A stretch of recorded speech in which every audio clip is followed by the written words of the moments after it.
So my in-laws just called to let us know they're on their way over and we're out of food.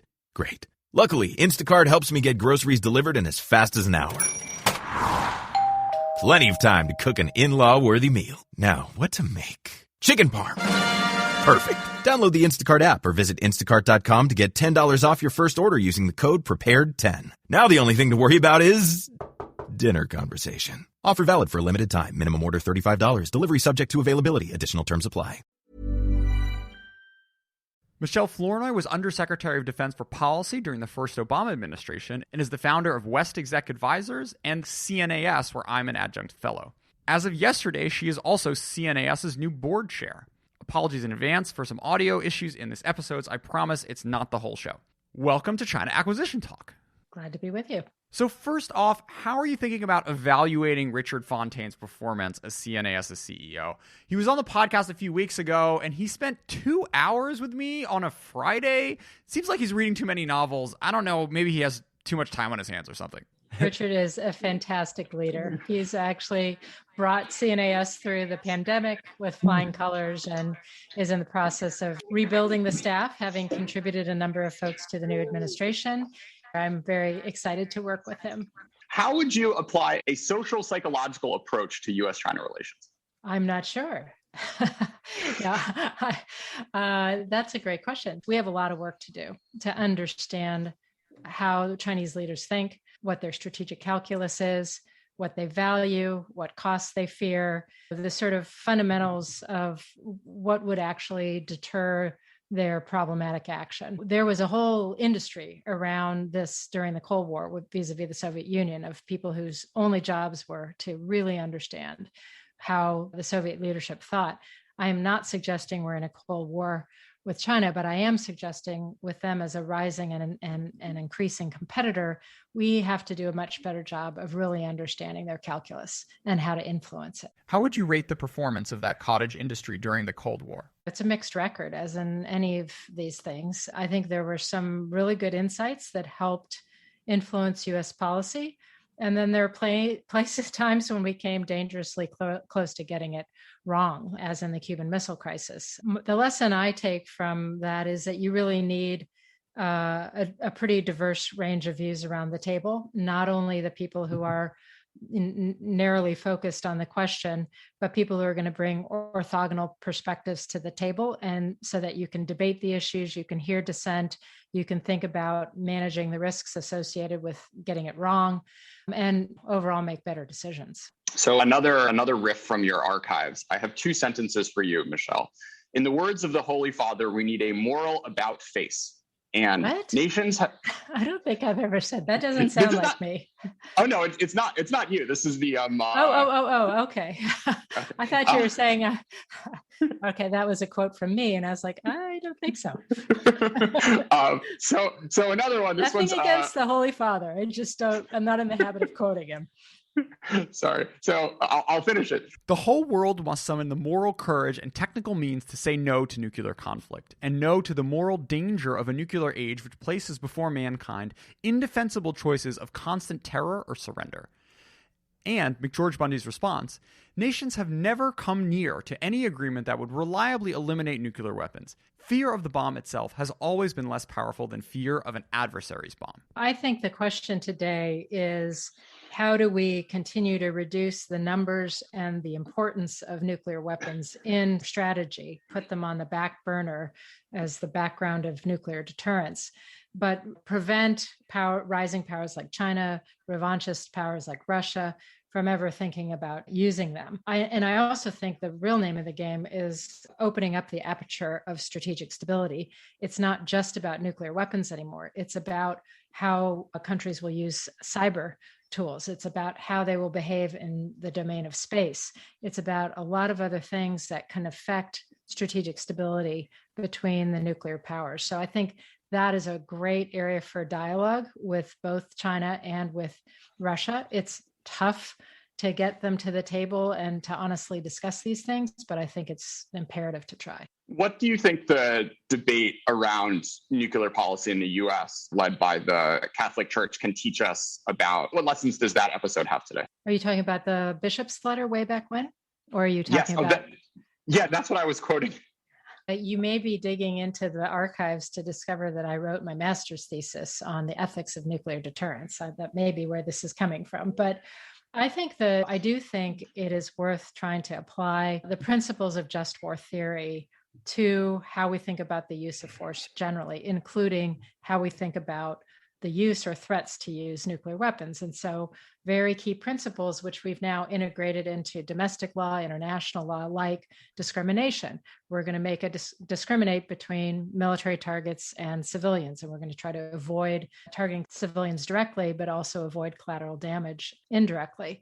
Proportionality, that you want to make sure that any response to aggression is proportionate. I think there's some very important principles that came out of just war theory that are frankly pretty well woven into how we think about these issues in places like the Situation Room today. One of the big topics that has been going around recently is this debate about divesting from quote unquote legacy weapon systems in order to reinvest in the future for this great power competition with China. And it seems like some people seem to find legacy to mean systems like the F-15. And we recently had the first flight of the F-15EX, but that's based on a model designed in the 60s, first built in the 70s. Other people would actually say things like the F-35 and the Ford-class carriers are actually also in the legacy bucket. So there's lots of definitions running around. I wonder, where do you stand on this legacy debate? Yeah, I think it's really important, as you say, to define your terms. The way I think of it is we have a program of record, and that includes everything from the F-15EX to JSF to the carriers and so forth. What concerns the Pentagon leadership and others is that if you project that program of record, that force, planned force, into the future, and you wargame that over the course of the next decade, the United States loses its competitive edge. It loses its ability, and we are at much greater risk of being on the losing end of any kind of conflict with China. And so if you just continue with the planned force, you're eventually going to be in a pretty bad situation. So the question I think we should be asking is, are there trade-offs in the quantities of some of what we're buying in that program of record, that we want to trade off some capacity, some quantity, in order to move that money into the emerging technologies and capabilities, AI, cybersecurity, compute at the edge. We can all go through them, but those are exactly the capabilities that, when they're integrated into the program force, will make it survivable, combat effective, have the reach and the lethality that will be needed to deter China in the future. So it's not an either or. It's not, nobody's talking about throwing away all the legacy systems and starting over. It's a question of how do you pair or integrate new capabilities and emerging technologies onto the force that you've got in place and the one you're buying now. But what trade-offs do you make at the margin in terms of quantity versus investing in the new capabilities? I like that thought about the trade-off is not one or the other, but it awfully feels China has a very different stance where they're at. It seems like the interwar Germany situation, China's kind of been building a military more or less from scratch in the past 30 years, while the Department of Defense, many elements of the force structure are actually like prior to that time. And even the DoD's modernization money, like the average age of an MDAP, like the larger programs, is over 14 years old. So that's like before cloud, before mobile, AI, ML, and many other technologies. Of course, we have these communities that will try to protect those quote unquote legacy weapon systems. So how do you see this political economy of the encumbrance of those, the weight of that playing out relative to what China has in their kind of clean sheet designs?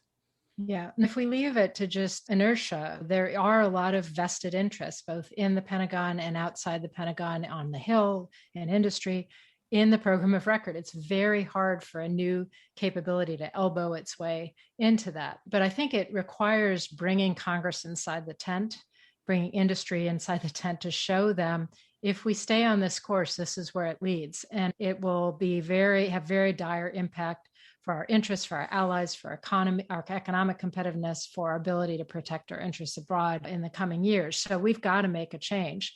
Speaking of chickens coming home to roost, this is certainly something we've seen recently in supply chain debates on the Hill. It seems like they're pretty gung-ho to spend tens, maybe hundreds of millions of dollars to reinvest in certain domestic strategic industries. Do you have any thoughts, though, on what the trade-offs are there and how best to structure these sorts of incentives in a way that is economical and doesn't lead to the sort of regulatory capture and suboptimal performance that you see in other countries' industrial policies?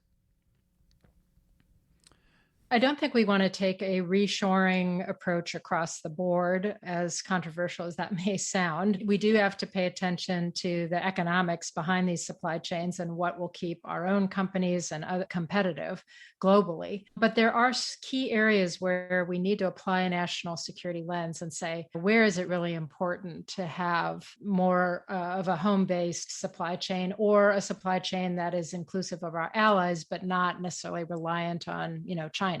So there are obviously semiconductors. There's a lot of discussion about investing in a U.S. foundry. People talk about rare earths as another area of vulnerability. So we need a systematic analysis that goes through and says, where are those critical vulnerabilities that we don't want to be beholden to China or others, and we want to have other options. And then using federal policy, whether it's leading with federal R&D money, whether it's tax policy to create incentives for private sector investment, whether there are lots of different levers the government can pull to try to attract investment in those areas and to make the economics work because of the strategic imperative. I wanted to actually circle back to something you just mentioned on working with Congress, because there's actually a great report out from a couple folks, Dan Patton and Bill Greenwald, and they took a look back at China. And China, the way that they structure their funding, they don't have these programs of record.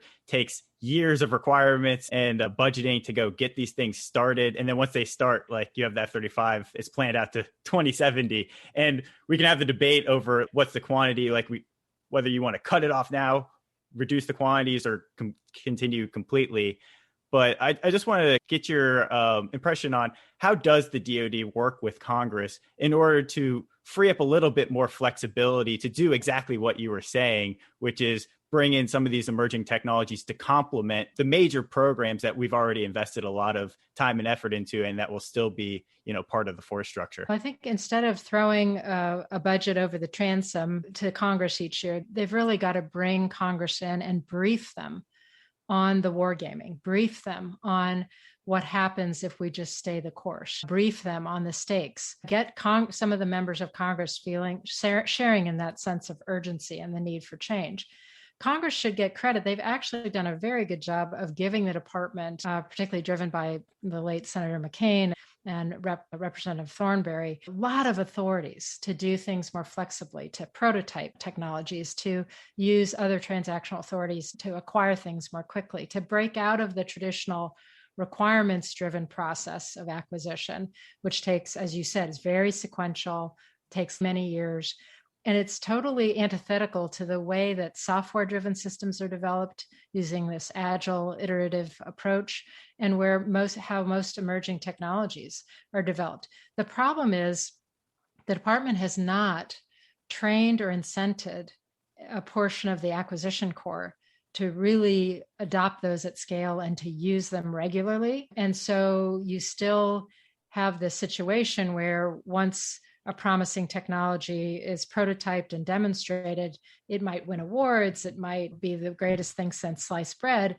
And then there's this huge valley of death between the successful prototype and actually getting a spot in the program of record.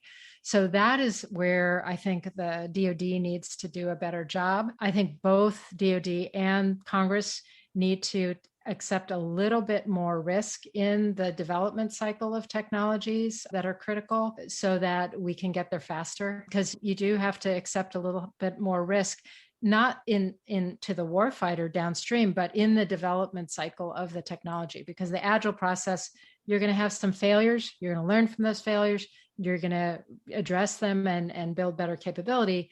But you have to tolerate the occasional learning from a mistake or for something that doesn't go well, rather than beating people up on the hill every time such a failure in the development process occurs. Yeah, I think the need for risk is definitely an urgency kind of like for us to move in that direction to combat what we're seeing as the threats. But for one of the big deals for emerging tech firms that are trying to break in, there's been like, I saw the study they're saying like Army Applications Lab just last year got 5,500 like applicants and people looking to try to break into the defense industry, but they're having a lot of problems. And so I want to get your view on two kinds of solutions that can help reinvigorate the department and how it can transition these new technologies and be more welcoming to the commercial sector.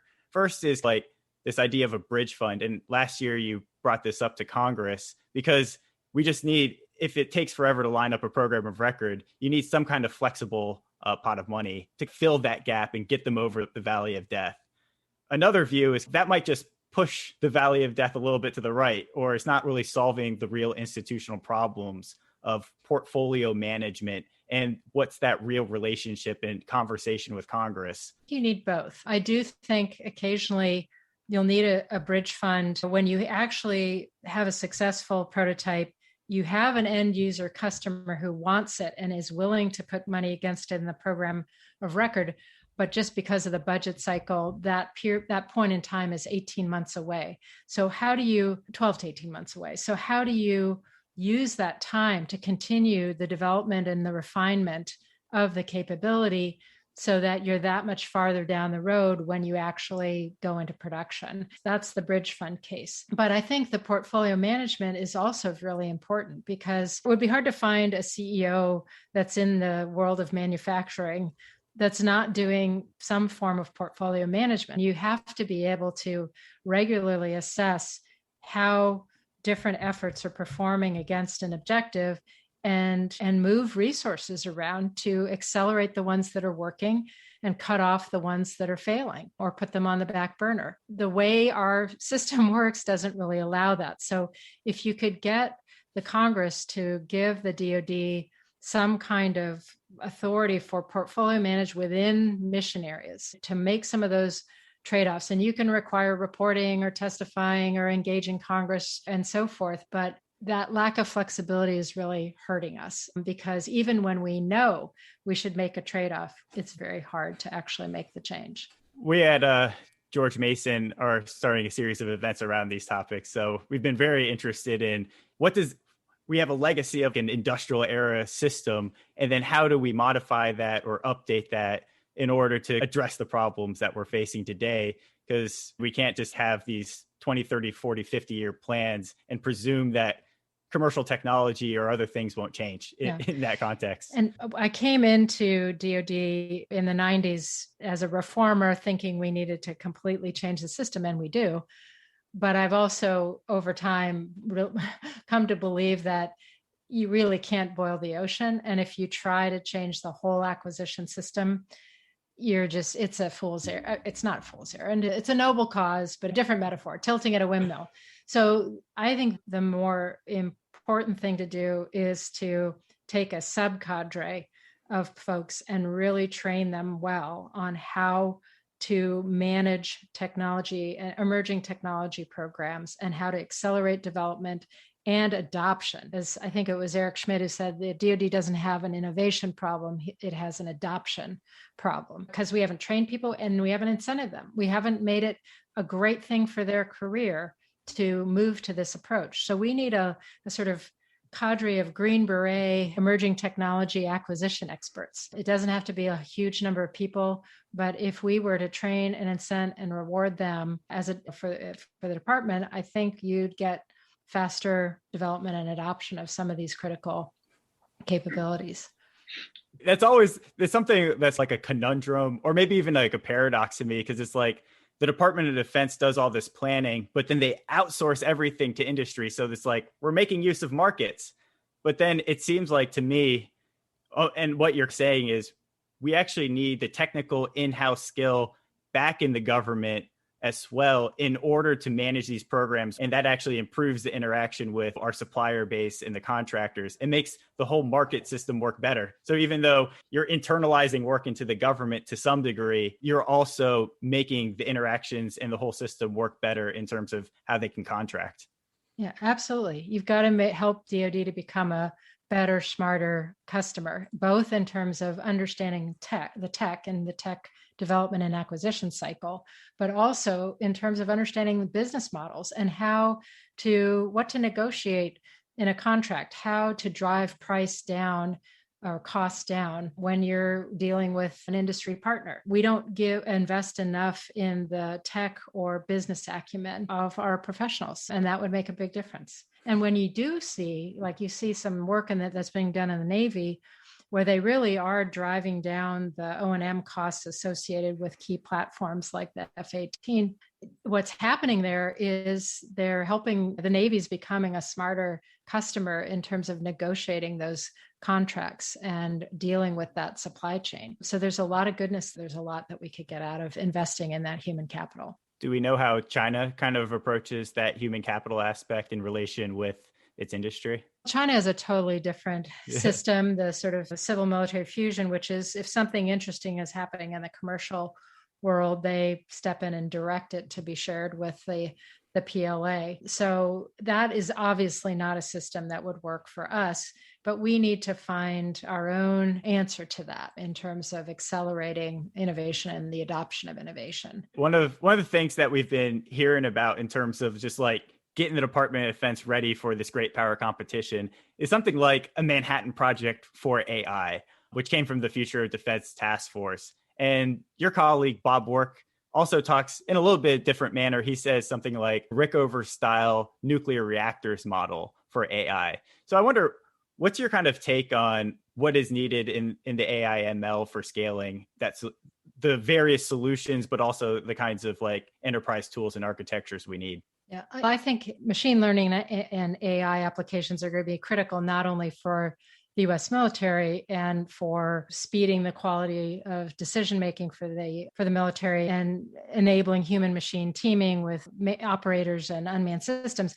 It's also going to be really critical to our own economic competitiveness commercially around the world. I think I've just been reading through this National Security Commission on AI that Eric Schmidt and Bob Work chaired their report. I think this is one of the most important commissions since the 9/11 Commission. And they really argue for putting us on a national footing with investments in science and technology and research and development and human capital and the whole nine yards to really be competitive in AI across the board. And I actually would like to see the vast majority of those recommendations implemented. But the point about Rickover is a good one too. One of the big challenges in DoD is for both civilian and military leaders is the short tours that they do. So military leaders, general officers, flag officers typically turn over every 2 to 3, maybe 4 years at the most. And it's very hard to do change management over 3 or 4 years. When a CEO takes on change management in a company, they plan for a decade of stability and leadership to do that. So we're making it very hard on ourselves with all this churn. And then on the civilian side, the average life of a political appointee is 18 months, 24 months, something like that. That doesn't help either. So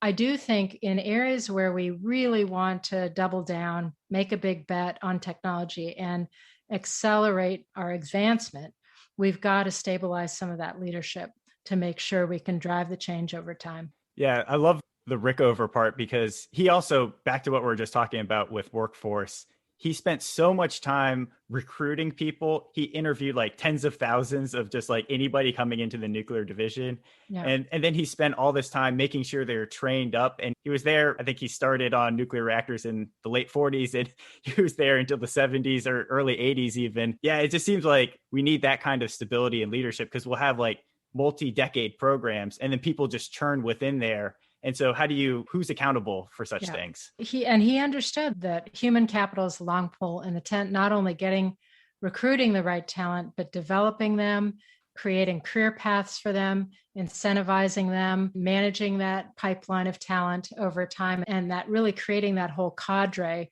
was what was going to ultimately put nuclear power on the map for the Navy. Again, I think there's a huge bunch of lessons to be learned there. One of my favorite things to ask nuclear Navy folks is, tell me your Rickover story, because every single one of them had to sit down with this very tough admiral and who'd ask them. It was a classic stress interview model, and so there's some great Rickover interview stories out there. He would ask someone to delay their engagement and marriage until after they've completed, or put them into these closets, and you do the classic thing where you cut off part of the leg chair so that you're rocking back and forth. Exactly. So Rickover is, it's definitely an interesting model, and I think that could be one of these areas that you can't just boil the ocean, as you said. We have to pick areas, build out the human capital. And then with that human capital, then you can leverage the flexibility. Flexibility in the current construct might just take things off the rails a little, even more potentially. I agree. And human capital, and then the right incentive structure. I don't mean financial rewards, other kinds of rewards, promotions, opportunities that really align behavior with your objective. Those are two critical things. And I will just note that a lot of people talk about how do we get outside tech talent in to the DoD, and that is very important, and we should be doing better there. But we have enormous amount of tech talent in the military, graduating from the academies every year. I think it's 2/3 of each class is in some kind of STEM major, but they come into the officer corps, and then we put them in something that has nothing to do with their tech background. And even if they want to be a technologist for their service, they're told that's a career ending, probably that's a blind alley. You can't make it to flag officer. You can't make it to general officer if you're a technologist. That has to change. We've got to start making better use of the tech talent that we actually have in our hands, but we're not managing them well. How did we get to this point? I think a lot of it is the outsourcing of most of the tech and engineering jobs to the private sector, that the folks inside the department aren't given as much of a role. But I think given the era that we're entering and the criticality of people who understand how to integrate commercial technology into military systems, I think we have to change that balance. Yeah, I think that's just a very interesting point there on the workforce and how we can bring them back up. Because I have some nostalgia for the Bureau and Arsenal days of old, where the government would actually help develop at least components or some pieces in-house. But then a lot of people also saw them as backwards, right? They are fixed to their own things and they love their own legacy solution. So there's an ossification that happens in government if you let it go too long. So how do you think about, I guess, a system of churn or a system that keeps dynamic, a dynamic feel in the government? I'm not suggesting we go back to the Arsenal model, but I am suggesting we need people who understand technology peppered throughout the system as operators, as experimenters, as concept developers, as acquisition program managers, all of that. There has to be more tech savvy throughout the ranks for all of this to work. And then we have to really make it exciting for people. I think if you ask the current generation of young officers, we don't have the concepts and systems that we need to be effective with China long term. We want you to be part of the solution. So you're going to do competitive concept development for your next turn, and you are going to take new technologies coming out of Silicon Valley and you're going to experiment with them for a tour, or you're going to be the one to figure out how to accelerate getting this really cool new thing that's going to save lives into the fleet faster or into the force faster. But we're not making those the sexy jobs for young people coming in. I think actually there are pockets of the force that are doing that. I think one of the advantages of SOCOM and the special ops world is just they're so small that they have very much easier to have it to gain that agility. And they have such urgent requirements from guys who are in harm's way every day that they've actually done probably the best job, one of the better jobs of figuring out how to bring new technologies, adapt them for military purposes, and get them into the field very quickly, albeit at small scale, because they are small. But that's the kind of muscle that we've got to develop department-wide. The other thing I'll just mention is coding. Right now, the department is dependent on an industry for everything. There's some coding that we should be able to do in-house, simple coding for different applications. There's now in the AI world a move towards low code or no code building of AI applications, where it's literally putting building blocks of existing algorithms together to build new applications. That's the world of the future. And again, we've got to prepare the tech talent to be able to do some of that in-house. There's also an aspect to this where once you spin up this kind of work, working for the Department of Defense starts to sound more appealing than being the 3000th project manager at Facebook. Yeah, indeed. There's this debate that Jordan and I like to have about the kind of relative importance of basic research and applied research. And then I guess full-scale development or something like that as well in there. Where do you land? Because we hear people saying, oh, we really need to boost more basic research. But is it the basic side, or are we really just failing on the application side? I don't think it's either or. I do think that we need to be investing more in basic science and technology research. The Defense Science Board did an interesting study that sort of came up with a percentage of the defense budget that should be going in as a sort of foundational element, and we're below where we need to be. So I do think that's important. But given the urgency of what we're facing with China and the fact that we don't have enough good answers to some of the asymmetric approaches that they're going to confront us with, I think we need to put a particular emphasis on applied R&D and moving that into development and rapid fielding. I think in two timeframes, there's a sort of 5 to 7 year timeframe, which is really not about new systems. It's about how do we take what we have and use it differently, combine it differently to get a new capability. For example, if you want to have options for a president other than striking the Chinese homeland, the homeland of a nuclear power. President better have other options than that. But you want to be able to hold at risk the forces that are projecting power to take Taiwan or to go to intimidate a US partner in the South China Sea. You want to have the ability to hold those forces at risk. That means the first question is, how could we do that better with what we have today? Maybe you pair a Navy long-range precision munition that gives you extra range with an existing Air Force bomber. But we got to think out of the box across services to say, if we have everything on the table, it's an Apollo exercise. How do we mix and match these pieces that we have to solve this hard problem? And then looking beyond to 10 years and beyond, that's where the emerging technologies and accelerating development and adoption can help you, and that you're going to get something fundamentally new that you can integrate into the force in the mid to longer term. You got to think in both of those timeframes to be successful, I think. Yeah, you mentioned that China is approaching us in an asymmetric way. And I've definitely seen like these pictures of them having like 20 or 30 new drone developments, and they're dropping all these ships like dumplings and what they're doing with hypersonics. And they're also focusing on systems destruction warfare as well, going after our concepts of how we operate. So can you just talk a little bit about what you're seeing there and what you think the DoD needs to do to react? So systems destruction warfare is really the idea that China will try early on to disrupt and defeat and degrade our networks. So their preferred scenario is using cyber attacks, using maneuvers in space, that they mess with our ability to see, to navigate, to move, to target before we even get out of the East Coast spaces or the West Coast spaces. The key thing is that the environment that we will encounter in the Indo-Pacific is going to be highly contested, and it's going to stay contested. So the traditional approach from the Gulf War and since, where the US comes in, we establish domain superiority, we gain air superiority, we gain maritime superiority, we gain superiority in various areas, and then we have the freedom of action to go in and prosecute a campaign.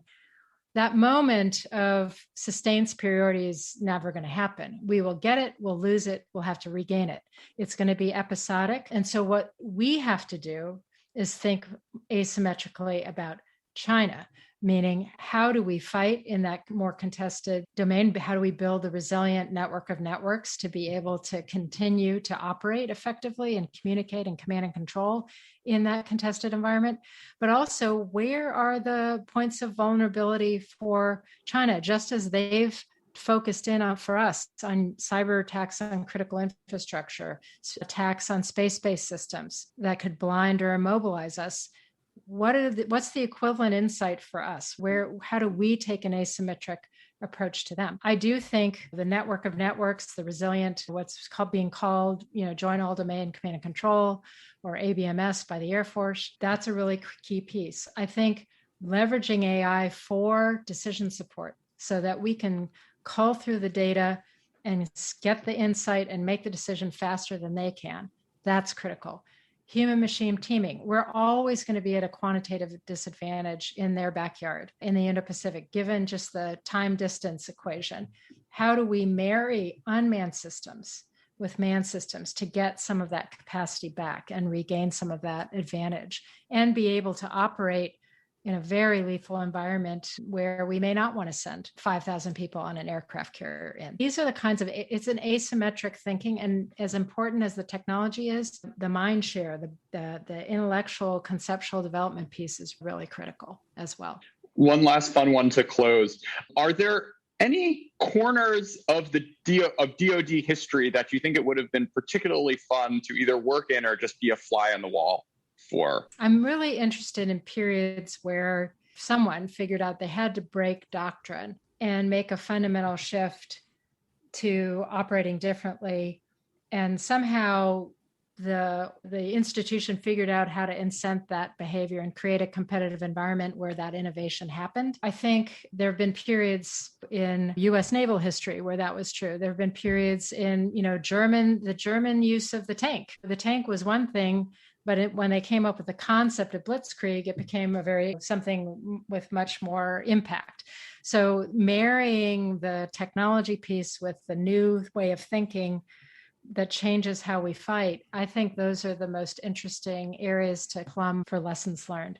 But I hesitate to say I would have wanted to be a fly on the wall, even for the German period of innovation. I think that would have been horrifying to watch from any angle, given the context.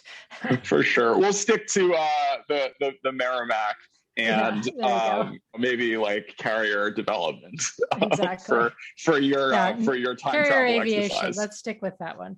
Jordan, you get the award for being the first person who's ever asked me about my Oxford thesis. So I actually got a scanned copy of your undergraduate one as well. Oh God. That one's horrible. It was really because impressive. So did you see all the different typefaces and the pages didn't match? Did you see that? My typist for my thesis, he was accepting chapters for weeks. And the night before it was due, came and gave it all back and said, "I'm so sorry, I've overcommitted. I can't do this."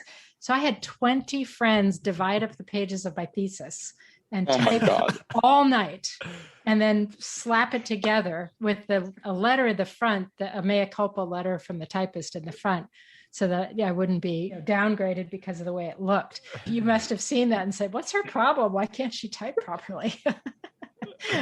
So now I know where the psychosocial question came from. Yeah, you thought that was from totally out of left field? Yes. Oh man. Well, it is kind of out of left field too. What is he talking about? Okay. Anyway, well, good to talk to you guys. I look forward to hearing the final version.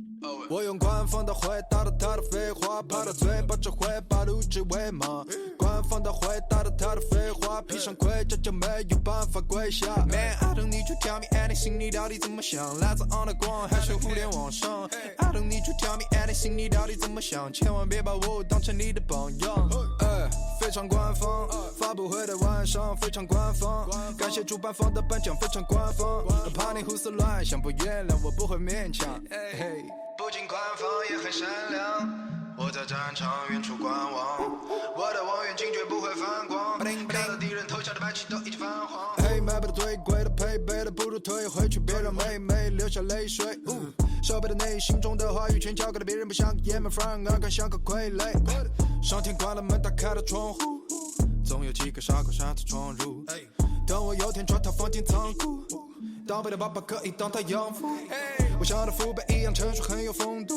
我们的 hook 在你脑袋里面重复，每段的父辈手底感觉特别恐怖。就开着快车离开这条高速公路，嗡嗡，听到发动机的轰鸣，瞳孔里是对未来的憧憬。我的兄弟是我活下去的动力。我很冲动，但有时也非常冷静。不想他买的太白，但又总是抽不中。不满意把的太太，我是公司的股东。看纽约时报拍照叮咚，就敲的中场，爱答不理的高攀不起我，他想不通。很有效果吗？发展得快，这个小伙子还挺不赖。他们挑不了我的刺，他们都很无奈。我不好不坏的回答了，见怪不怪。有了套我的话，算了吧，省省点力气。我能分清对错，更能权衡利弊。当然，虽然利己也对我没有意义。我的秘密是，其实你还有个弟弟。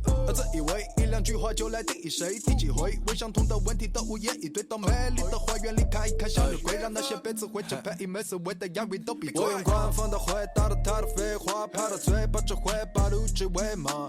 官方的回答了他的废话，披上盔甲就没有办法跪下。Man, I don't need you tell me anything， 你到底怎么想？来自 on the ground 还是互联网上 ？I don't need you tell me anything， 你到底怎么想？千万别把我当成你的榜样。非常官方，发布会的晚上非常官方，感谢主办方的颁奖非常官方，怕你胡思乱想，不原谅我不会勉强。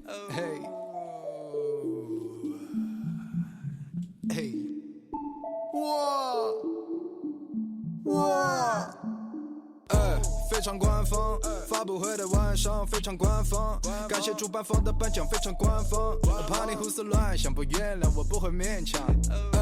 非常官方，发布会的晚上非常官方，感谢主办方的颁奖非常官方，怕你胡思乱想。